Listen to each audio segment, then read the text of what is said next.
Hello, Twitch.tv. Or if you're watching the replay, hello, YouTube. Welcome. Have a great day. That was fun. All right, that was quick. Or today we have a topic.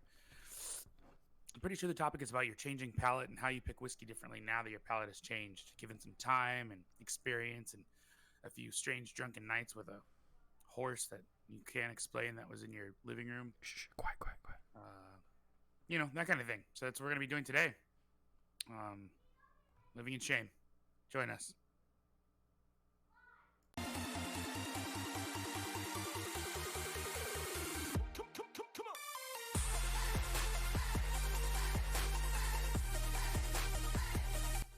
Hey, buddy. Welcome everybody in chat. Hope you guys doing well. Since this is a whiskey show. Wow, you're going straight into it, aren't you? No, I'm not. Since it's a whiskey show, what? Cody's here. Ben's here. We're What's good. up? So what a great episode last week. Thank you all for watching on the replay as well. Hopefully you guys continue supporting. What's in your glass today, my friend? Do you really want to know? I mean, I am curious, to be honest. you can see it from the picture I took today. Balcones. Is it balcones or balcones? Balcones. And I've got a second bottle. That's all I wanted was a second bottle of this. It's pure magic. Finished in sherry casks. I do enjoy myself a bit of sherry, so. Yeah, but this is like a firebomb of amazingness. 62.9%. Sherry cask finished. Delicious. Absolutely delicious. I bet. Sorry, I'm trying to fix your thing too. I'll fix your thing. There you go. Boom. But yeah, no. I don't get that whiskey, sadly, on my side. I don't either. I bought it from an Instagrammer who did me a favor. Oh. This came from Louisiana because he's close to Texas. I think I know who that is. But I think I do too. No, that's great. And that's one thing I'm sad about that we don't really get often is like these unique, distinct, and to be honest, a lot of people know that distillery, so I'm surprised it hasn't branched out more. So. What do you mean by branched out? Like gone, like for sale in like Oregon, for instance, or in Washington State and stuff like that. Like it just. I mean, select cities. They're in DC and Maryland, both. So I don't know. But you just can't get that bottle. I've seen it in Virginia too. Oh, this bottle was a distillery only release. Only, I got you. Correct, to celebrate their I don't think I've seen 10th anniversary. Man, and that's dark. Well. Oh, it's dark. Yeah, like. Yeah, that's. I don't know. Do you have a flashlight or something? Or yeah, you're doing it. You got it. Oh shit! Yeah, that's. Yeah, that's the dark print. And I guess I'll do the same thing on my end. You put a had flashlight on your. a crazy day at work, so I'm opening up my favorite Westland podcast. Ooh. There you go. All over California. Tolv, do they have? Oh, Cody, do they have that over California? Like the specific bottle? I don't think that specific. And what's a Tolv? Bottle? Oh, where is it? This is darkest. Yeah, that's dark too. It's got some sediment in it too, which is great. That's how you know it's good. Yeah. But yeah, no. Gotta celebrate not getting released, so that's the key thing. Yeah. But yeah, no. This week we wanted to talk about just our whiskey journeys. I think a lot of you guys have heard already about how me and Wally both got into whiskey, but also like how things have changed over the couple years. I watched a really nice chat with Aquavite, and they talked about how collections and how people display their stuff, and it kind of got me thinking like when my collection was smaller, when I only had a handful of bottles, and what that I wanted to do. So yeah. Did Pete the Cat say anything yet? Because Pete the Cat hasn't been saying stuff. He said hi, R3D180, R3YD just now when I said hello to you all. Okay. Yeah, But I don't know what triggers him. Hello. I'm not sure if something specific. The word hello triggers it. They do have a whole lot of options, Cody. You're right about that because they've got like the blue corn one, which is kind of funky but really good. Yep. They've got their regular American single malt, which is what turned me onto them in the first place, and they've got a bunch of other bottles, the brimstone, the blah blah blah. They've got a bunch, so they're doing stuff. But yeah, buddy. So if people don't know already, how did you get into actually let you all order answer Thomas's or Tolv's Tolv, answer first. yes, I did. I got it. I know. I saw it for the 3 bottles. I don't really care for the Port Charlotte or the Octomore, but I I want that regular bottle real bad. I don't know what I'm gonna do. But yeah, so what kind of started? Like, how do you start? Real quick, I know you said on the show before, so just kind of a quick summary of like how you got into whiskey and stuff. How you start a whiskey adventure? Yeah, how do you start it, and then we're gonna talk more about like how it's changed. I mean, it just starts with you wanting to try whiskey and wanting to bring whiskey back on Earth. how you started. Oh, so it was like, I thought Scott was some kind of mystical thing. You know, you watch Anchorman a couple times and you realize that people who drink scotch have leather-bound books and leather surfaces and beautiful walls of mahogany and not green screens. And so, yeah, no, scotch sounded super good to me, and I wanted to try it, and I wanted to demystify it and bring it down to earth, and that's how it started. And yeah, it started with the Glenmorangie Nectar Ore, the Yamazaki 12, and an Akantoshan Classic, which, Okay. looking back, those were all extremely light and fruity, flavorful whiskeys. Yeah, mine basically started with my dad. He was more into like Johnny Walker Blue. blue. Southern Comfort was another one. Soka? Yeah, bourbon, a lot of bourbon cokes, Jack and Cokes, and then the real ones like Wally mentioned, Johnny Blue, and then kind of stayed in that blended whiskey stuff. Um, and then eventually started branching out to more bourbons, just because I was in the U.S. Something different from when I was back in Asia. And then after bourbons kind of got a bit boring, started moving into scotches, started doing research, and then poof, Bob's your uncle. Here we are. As the quick little scope of how we started. Bob is not my uncle. Who's your uncle then, George? Bob is my uncle with benefits. Well, that's one scary one then. Don't think you want to go with him. All right. So yeah. So going back to the actual part of the topic, which is how our whiskey picking has changed, right? I guess that was like the whole. Is Yeah, that what you basically were? like how we evolved from where we started to where we are now. Because I mean, in the beginning, I just picked stuff because the notes sounded good, or because I saw ratings, which is why I'll be making a video soon on Scotch and Sniff about why ratings don't actually I matter. would agree on. I know when I would say beginning to intermediate on where I was going with whiskey. I think ratings definitely did a big part. Like you see an award, ooh, what's this award? Take a look at that. I know for the Japanese whiskey alone, that like kind of that drew me in. It's like, oh, I never really heard about Japanese whiskey before. It won an award. Let me try it. Before the prices are $500 now. So, Or more. Ugh. and I think that's kind of sad because a lot of people do go into that. I don't think a lot of people, unless you're spending a lot of money, go do research. So I think that's why like the biggest sellers for distilleries are they're like their youngest spirit, like their 12-year olds or whatever, or their number 7 originals and Maker's Mark and stuff like that. I think that's where a lot of people start because it's easily accessible from everywhere. Because you can just get it anywhere. And their brand ambassadors have like really cool events that are kind of fun. I don't know if you've ever been to one, but I remember when they released Makers 46 and I went to that event in Annapolis and it was actually a really good time. And they're really nice people. And everybody there, it's not like going to a McAllen event. Everybody at the Makers event looked like regular people. Like nobody came dressed up, nobody came with any kind of like pretentiousness. It was just a bunch of people chilling, and it was kind of cool. Sadly I've never, so like most of the events I do go to or did go to was because of the whole social media stuff. So a lot of it was Yeah, people dressing up or photo this, photo that. So yeah, sadly I haven't been to an event where it's just like I want to say chill, relax, kind of just like hey everyone can go. It's more like a select few, quote unquote. yeah, no, they definitely they definitely try to have like everyone go to like Makers kind of stuff or Jack Daniels kind of stuff. But I think I got turned off by the first couple of events that me and my brother ever went to because Glenlivet was like a sales pitch and McAllen was like a TED talk, but everybody was dressed up really nicely, and Okay. I just couldn't get in. I don't know.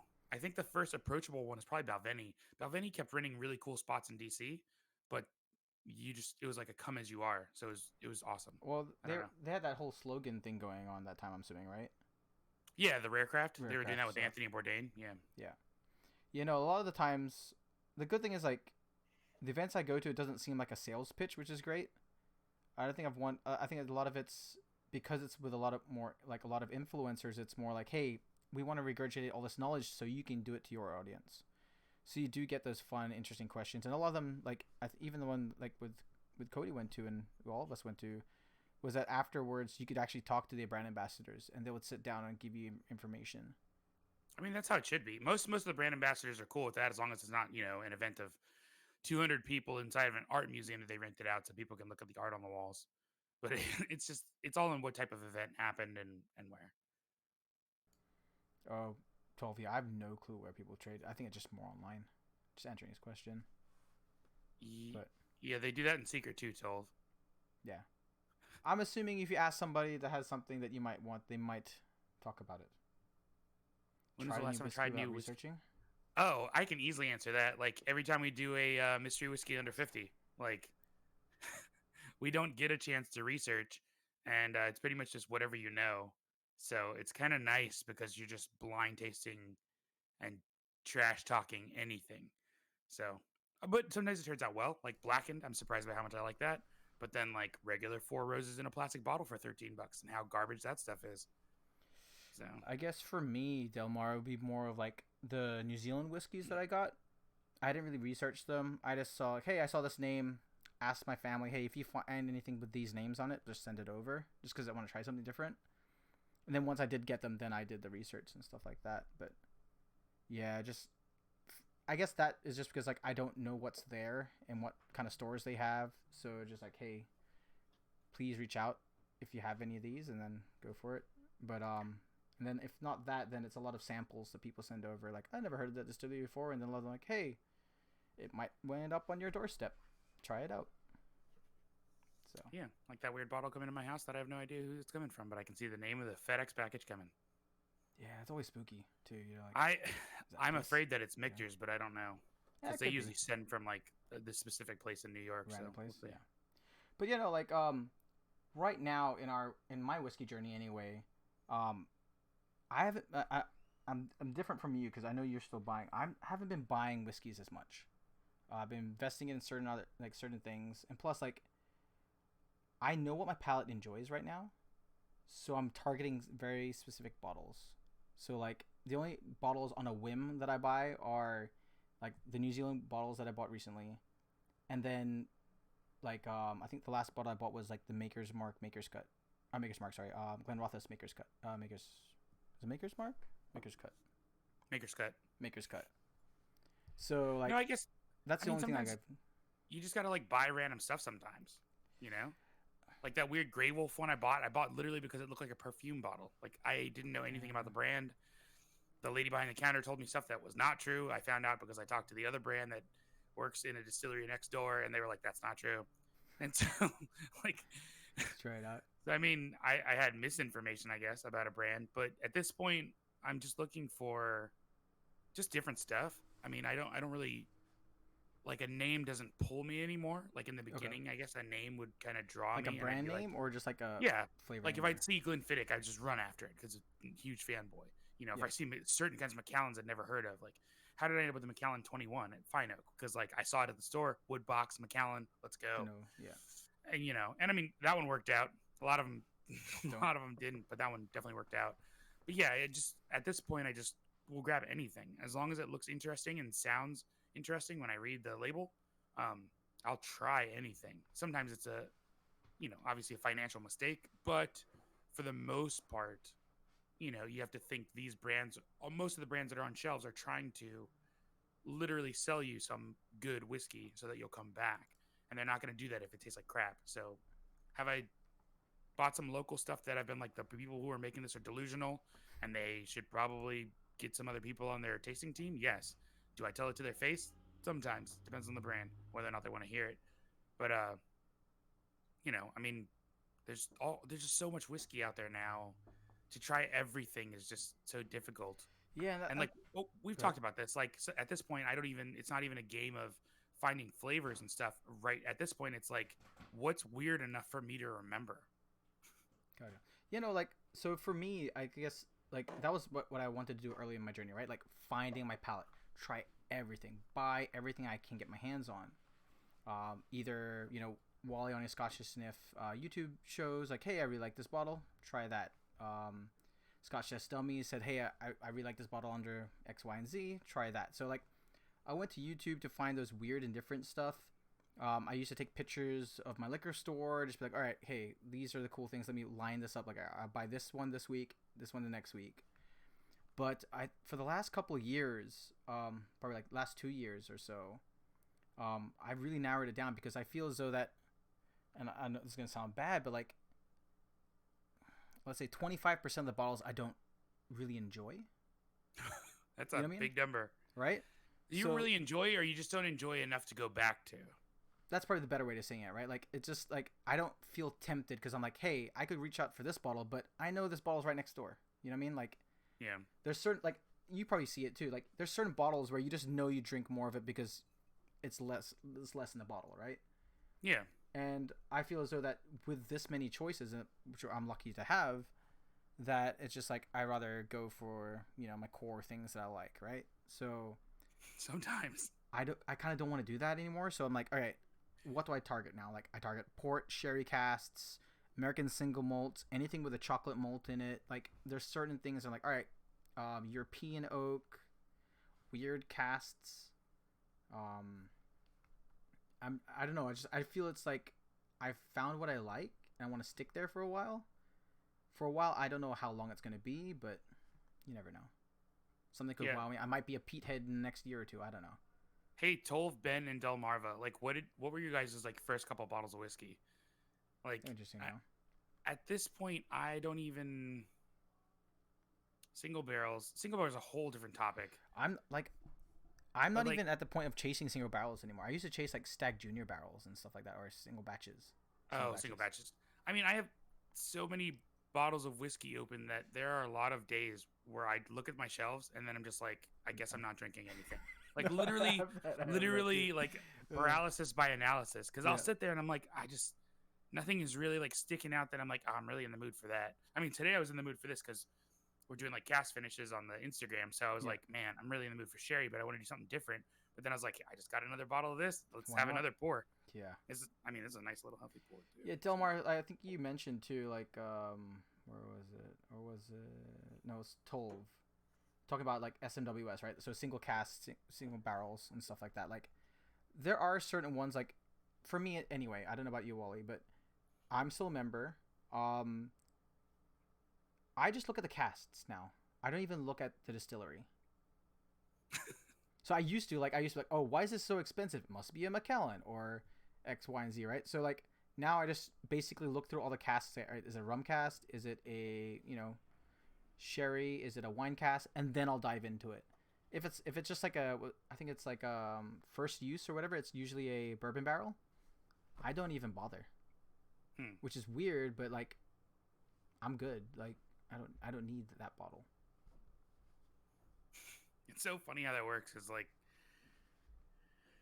uh, Like what about you? theirs is such a strange model because everything is single barrel, Yeah. so you never know really what you're going to get. Yes. So it's you can't, and then you don't know, and they refinish all the time.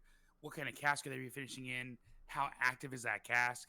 Like there are so many factors constantly in everything that they do that it makes it difficult to do anything but judge per bottle. Yeah. So single casks really aren't a good example of what any distillery can do. That's why even if they put the name of the distilleries out there and Yeah. have the whole list like they do, it doesn't matter because you'll get something from somewhere that tastes like something from somewhere else, and there's no way to be like, oh, that's definitely this or that's definitely not that. I mean, that's just how single barrels work. It's like I bet you I'm missing out on amazing bottles, but right now I'm just like, hey, that's a weird wine cast that I've never heard before, or it's a champagne cast. I'm like, I might purchase that one, or like I think this is something I should be getting, but I just I don't know. It's like I think who was that said that? I think it was Jam Dude. Cody, that said that basically it's like, hey, that you have too many bottles now, Yeah. No, right? that's what And he was saying. It's like when you just have so many bottles, it's just sometimes you're just like, well, I guess I'm not drinking it. Like you just can't make up your mind. yeah, no, like there. And what's sad is there's some bottles that, like I said, like this one for instance, I keep going back to, and the only reason why I'm doing it, like I think I was talking a couple of shows ago, that I have an extra bottle, but it's like I just want this and this and this, and it feels so Yeah. sad, but I mean, if I can that's what I afford to enjoy. just drink what I know that I absolutely will just kill bottles of, Yeah, but your whole case would just be I, Macallan cast strength. it just be Macallan cast strength. Like I'd have. I mean, if I could take all the money that is spent on whiskey and go back in time, Yeah, I would have bought cases of Macallan cast strength. I probably would have bought cases of Glenfiddich 19 AOD, and then a couple onesies twosies. yeah, because like I personally like I don't know about you, but like have you had regrets of buying like certain bottles where you're like, hey, if I pulled this money together, I could have gotten an M. I could have gotten Jura 30. yeah. I could have just bought another Macallan cast strength. Like, literally. Yeah, and that's where like a lot of these, like especially the bourbon side, because like I was trying to understand my palate, I was trying to learn, I was trying to understand things, and plus like I personally got bad advice like from people like in Bevmos and stuff like that. It's like, hey, this is the next Pappy, the next XYZ, and you're just like, okay, why Okay. not? It's just $30, $40, $50, $100, like, and then you just go like, why did I listen to this person? I should have So listened I to the random actually- dude. And I actually have a solution for that, like that we came up with. It's not trademarked, so I'm not going to say it out loud. And I don't have an IP lawyer, so I'm definitely not saying it out loud. But basically, the idea was to mitigate that issue because it happened to me and my brother so much in the beginning of our whiskey adventure that I just kept getting more and more pissed. I think the breaking point, I walked into a liquor store. I won't do it by name. I walked into a very specific, very large liquor store in this country. And a lady literally says to this dude, my husband doesn't like anything smoky. I think she like literally said like nothing smoky or nothing that I think he said like from some island. And the guy is like, oh man, he would love, and he threw out, what did he say, like Kolila or Ardbeg? And I was like, not smoky, please quit your job, like just please not stop. smoky at all. I was like, man, and I mean that's why I came up with the idea of what I have in my head, but which we actually created some of, which is a whole different issue. But I was just like, this is crazy that they're so.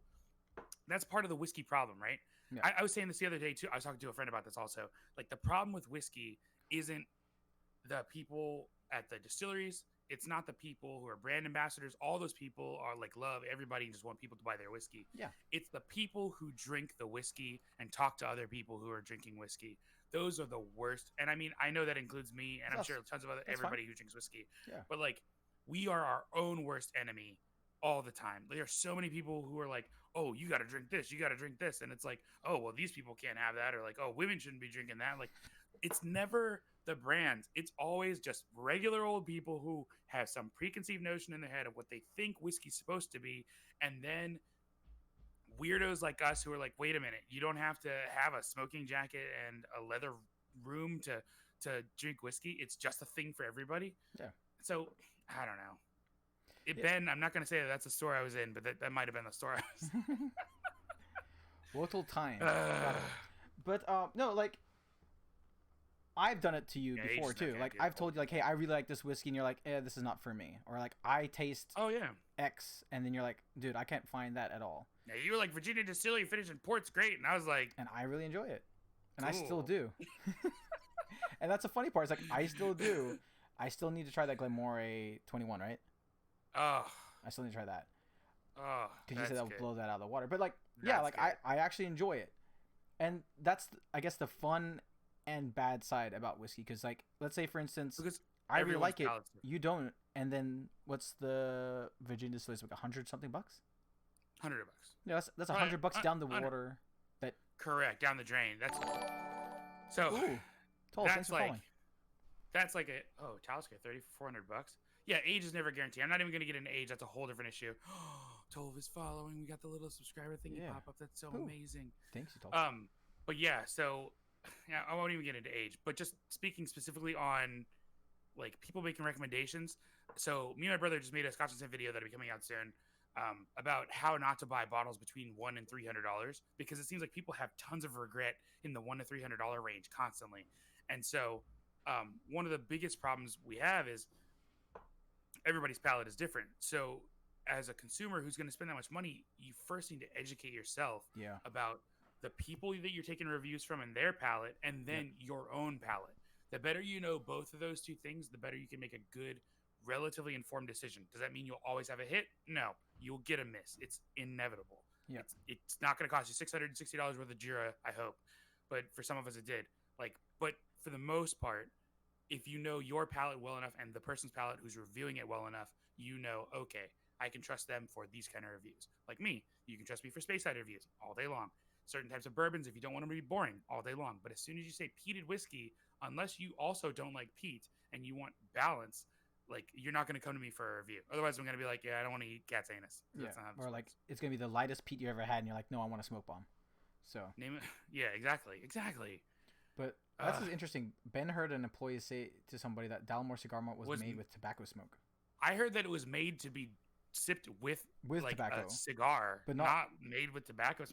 Oh my gosh! Or and this is the funny part too, is like I've heard someone say that the coffee malt was with coffee, like actual coffee, and I'm like, no, that's the name of a still. And I'm just like, oh, and the name of the guy who invented the and still. The person freaking got it and is like, oh, I like coffee, I must like this, and I'm like, oh, is there Tolv? Oh, bro, you're not gonna like this one. Yeah, I'm not getting that either, Tolv. Yeah. What's up? Tolv. Also, coffee malt is fantastic. Now that you bring that one up, a lot of buffering. Yeah, what I would do is refresh the page, and it should be fine. Oh, name a whiskey everyone loves but you hate. This is really easy for me. It's Four Roses, and I don't know what it is about the single barrels I've had. That's it. I've had a couple of the four. I've had a couple of the single barrel, like OESQ, OBSQ, whatever they. Two of them, and anyways, they both had this metallic aftertaste, like right on the finish, and I just can't drink Four Roses. Save my life. I think it's just not good. So, it's crazy. Well, the Virgin Distillery Port Cast would be one of them. I know a lot of people don't like that one, but I do. Man, it's hard to. Yeah, like you're looking at the back too. I was like, I actually enjoy the Dalmore. The non-King Alexander, the regular Dalmore. Wally on the other hand, like 12, 15, and 18, aka the 12, one 15, other Dalmore. I don't think I've had the 18. It tastes like the 12 and the 15. And that's probably why I haven't bought it, is because it might taste the same. Because the 15 and 12 are similar. Like, I'm not gonna lie, they're similar. But I enjoy that flavor. I think the price point is not there. That's why I tell everybody: if you like the 12 or the 15 or the 18, keep it. Whichever one is best for your wallet, just keep buying that one. Yeah. If it's the 12, buy the 12. But unless you're gonna step to the King Alexander, just drink the 12. Yeah, because like I know that a lot of people don't like Dalmore. I think it's more of the brand itself, not the liquid inside. Right, pretentiousness. Yeah. Well, until recently, Patterson, and then of course caramel coloring. Yeah. So like, and I don't think it's because of the flavor though too. Like. Yeah, I think that's probably that one. I mean, for me personally, flavor is king. So I don't care if it's Dalmore or anybody else. I've had Dalmore IBs that blew tons of things out of the water. That's the hard part too. Like I have a few of them and they're amazing. Yeah. I'm like, I know what you guys can do. But that's the worst. It's like I know what's in your gas, but you're deciding to bottle this and call that your house spirit. Well, cool. It's the same thing with like when we went to Macallan, right? Like that what do you call it? That new make wasn't amazing. Yeah, the new make is very different than the old Macallan new make. And I never had it, and I feel bad, but like I was like, it's okay. It's not. Oh my god, the best shit ever. You know? No, the old new make was like, oh, apples. Okay, this is cool. This is very fruity space side. Yeah. The new one was like. But and that's where I feel as though that a lot of people are like, I don't know about you. At the start of my journey, it's like more expensive, bigger the year, the better the whiskey. Like I think that was like the major point that I had all the time. It's just what everybody believes in the beginning. So no, in the beginning it's easy to believe those things because you just don't know. You don't know about caramel coloring, so you see darker, you think, oh, that's got to be more luxurious, right? Because these are like literal cues that we have across society. So we see them all the time, and we associate these things, and it's easy for us to do that. And so by doing that and not being aware that we're doing that, especially when we get into some new hobby like whiskey, we are that veil is still there. So we're like, oh well, this must be better. It's this is 30 years old. It's got to be great.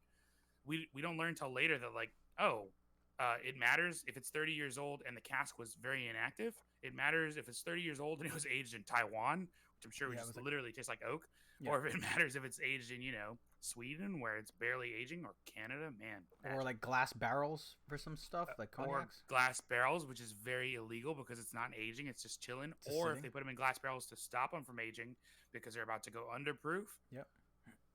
Yeah, no, there's like so many other things you learn about, and then as you start to learn these things, like a veil is lifted where you're Yep. like, wait a minute, age doesn't matter. Yep.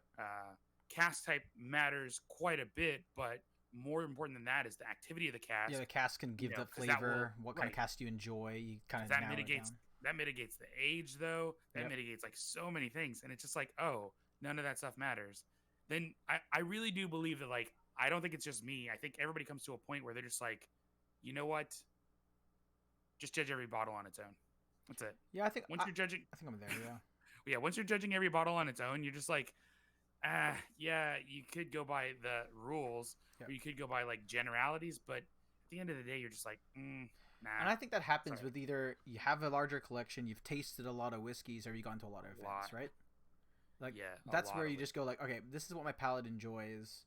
I know that I don't like peat. I like peat. I don't like sherry. I like sherry. I don't like European oak. I like American oak. Like I personally, I think it was only like a couple, maybe during our trip to Scotland, where I really like focused my mind on American oak and European oak, because you kept talking about it too. You kept talking about how like you enjoyed European oak more than American. Because it's a huge deal. Like, Yeah. So one of my favorite things to do in my own whiskey adventure, and what everybody should be doing in their own whiskey adventures, is figuring out what they like. And to figure out what you like, you have to know what you don't like, which means you have to try both. And by trying both, sometimes you have to try lots of what you don't like and lots of what you do like, so you can start to see patterns. And once Yeah. you see patterns, you can start to extrapolate like, oh, wait, this is what it is that I'm not liking. Like when I realized that the Fine Oak series was something that I started not to like as much as the regular sherry cask, I started to dig This is into, from well, McAllen, why by the way. is that? Yep. Yeah, exactly. And I'm like, well, why is that? And so I'm seeing these patterns of like, wait, they're using two types of American oak, one type of European oak, and that creates this kind of flavor Yep. that's much more oaky. And I'm like, that's not what I'm looking for. So I started seeking out casks that were specifically European, so I could be like, oh no, that's what I'm looking for. And so seeing the two side by side, you learn like this distillery doesn't do well with American sherry oak, and some other ones do, like Aberlour. Aberlour does use some American sherry oak, yeah. and it's great. Aberlour uses just American oak, and the Alba is phenomenal. So I mean, like, you really can't say like, oh, if they use ex bourbon, it's not going to be good, because there are amazing ones, Yeah. and there are bad ones, and you're just going to be all over the place. So you just have to really, really learn your palate. Yeah. I feel like I'm going right back to the circle. Learn your palate. Learn the palate of the people that you're watching reviews for. Yeah. Drink better whiskey.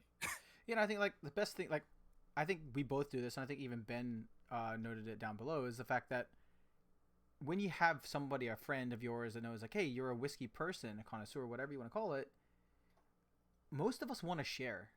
Most of us want to share our collection. Most of us want to share our knowledge that we have, so then you don't go through the pain that, hey, I spent $400 on a bottle that I hated. I spent this much Yeah. money on like so. At the end of the day, I think it's great that more and more whiskey enthusiasts are coming up, talking about it, sharing this knowledge, and like you said, it's not to the detriment of like the distillers or their brand ambassadors. It's the people at the stores Yes. that are really People hurting at the people. store 'Cause, don't like, care. They just want to make a sale. and this is weird too. Like I've gone into Total Wines, I spend maybe 20, 30 minutes trying to figure out what bottle to buy. Yeah. And I see somebody there just talk. I randomly just go, "Hey, are you okay? Hey, I have an Instagram here. I can try and help you." And I've helped a couple of old people, a couple of young people, just kind of just, "Hey, this is what I think. You know your wallet. Good luck." But I just want to be able to not. I don't want to point them to something. I'm just like, "Hey, this is what I think it might be. Good luck." And I had someone. I actually had a couple of people message back and saying, "Hey, thank you so much for recommending this."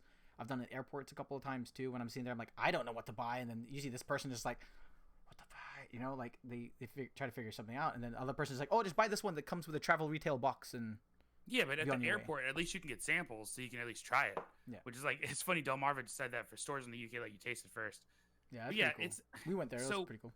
yeah. With Ben, like it's not always. That's the thing about learning your own palate. It's not always about it being better because different isn't different good or different bad. Like a lot Yeah. of people like to do, especially I don't know, certain people just really it has to be good or bad. And I'm like, different just means different. It just means it's not the same. So it's just something else. And that's important to learn about your own palate so that you can figure out what you like. Like if you only oh my gosh, me and my brother were just talking about this. If you only eat like hamburgers, cheeseburgers, chicken nuggets, and ketchup, and you don't ever adventure into other types of food, when you sit down with something like an Indian whiskey or a Scotch whiskey, and you're trying to pick flavors, you're going to struggle Yeah, because you're not going to tastes know. like the Like if you've bun, never had tastes like the burger. right, if you've Tastes the never ketchup. had Christmas cake, if you've never had haggis, if you've never had like there's so many flavors that are unique just to Scotland, let alone the rest of the world, that unless you try them, you're not going to know like, oh, that's what that tastes like. Like still to this day, trying Manuka honey at a Paul John tasting, still I can still taste the Manuka honey because it was so unique for a honey. You don't And have like Manuka. Well, sorry, I guess it's because just I not grew a up. Manuka honey is just not yeah. I grew up with it, I so mean yeah, I didn't grow up with Manuka honey. I that's grew up fair. with the little bee, Sue bee honey. It just tastes like honey. Sample combos at fast food chains. Eh, I don't know about that. Bruh, if I sampled combos at Taco Bell, I'm not leaving. Oh man, like You yeah. kick me out of the store. No, like and I agree. Like having food, I love it with like just like you mentioned with Paul John, like trying things pairing together, or even just nosing two whiskeys together and comparing those two together. I think is an eye opening experience for people. Just like, hey, here's a bourbon, here's a Scotch. Hey, what do you Yes. get this? Yeah. And they're totally different See- things, but it's like, hey, what did you like about the Scotch? What did you like about the bourbon? Let's go down this rabbit hole and then move on. Comparison contrast definitely helps a lot. I actually I'm dumb, and I know that Answers and Swagger said wish they let you sample combos at fast food chains, but it made me think real quick. You can sample. So I thought for a second I was like, man, no, I have gone to some high end restaurants where you spend some serious money to try some very interesting foods, generally made in like incredible ways. And I was like, man, why can't they make that cheaper? And then I was like, dang it, Restaurant Week. So if you live in like a major city in America, like 80% of Americans, or near a major city in America, odds are really good they have Restaurant Week, and that's like the best time. Not during COVID. If you want to, nah, not during COVID, but if you want to get out of your comfort zone of like, oh, when I go to a fancy restaurant, I just get steak, steak au poivre. Like, get out of your comfort zone and try some new stuff. Try Wagyu beef. Try some kind of weird salad that they have with weird seasonings from some other country. Try just whatever they have that going on that you've never tried before. Portland, they have like I think it's like $3 a plate or something like that, and it's just like a small portion of like whatever. Tapas? Yeah, and then there's dumpling week as well. I think. Ooh. So it's like random dumplings. So it's like Western people try and make dumplings, Chinese people try and do different dumplings. It's their take on a dumpling, and it's just. Yeah. I think it's great for chefs to kind of like experiment with the dumpling form. Yeah. But like that's great. Or food trucks, they have small bites for $5. Yeah, if you're in an area where food trucks are doing a lot of interesting food, because a lot of food trucks are literally just catering like a lot of mine we are just talked about, fusion, like hot dog, fusion, hamburger, cheeseburger. Yeah, some of them have some good stuff. But no, that's great advice though. Like, because you have to expand your food. palate, or you won't know what things taste like. Yeah, I still remember what haggis tastes like because we had it so much, and I want to go back. Excited to go back. Yes. I really am excited to go. I'm like, I want to go back next year. I'm hoping they open the doors. I was just talking about haggis with a friend the other day, and I was like freaking stoked. I'm always stoked for haggis. I just think it's funny how like we didn't even like agree on it until we got there. We were like, hey, haggis. I'm like, okay. I was like, we have to eat haggis all the time. That haggis pizza though, it's still in my dreams. Still in my dreams. That haggis grilled cheese got me. It got me real good. Good. Oh, even is it the mac and cheese? The mac and cheese one. Yeah, the haggis mac and cheese was super good too. But the grilled cheese sandwich, like that little small stop up near Strathyla, like just got me. So good. And on that note, guys, thank you so much for tuning in. Appreciate you guys tuning in for us every Tuesday live on Twitch and the replay on Wednesdays. I hope you guys like that time. It seems like you guys do because you guys are viewing more, so thank you. Ooh, awesome. Wait, when you say you guys are viewing more, do you mean everybody who's live right now, or do you mean on the YouTubes. The YouTubes are Oh, watching wow. it and looking at more. There's a spike every time. It's like whoo, and then Oh yeah. at about this time, you guys are not clicking or you're clicking back and say maybe you want to follow, subscribe, do that stuff. Right Oh. there, it's right down the bottom. You mean like, comment, and subscribe? Yeah, right there. Wait. No, the next tab over. Yep, that tab. Yep, click it. There you go. And don't forget to ring that bell. Ding. All right. Thank you guys so much, Twitch guys. We'll be back. And on that note, Walter, In like what 5 do we seconds. say? You already know. See you guys. Deuces.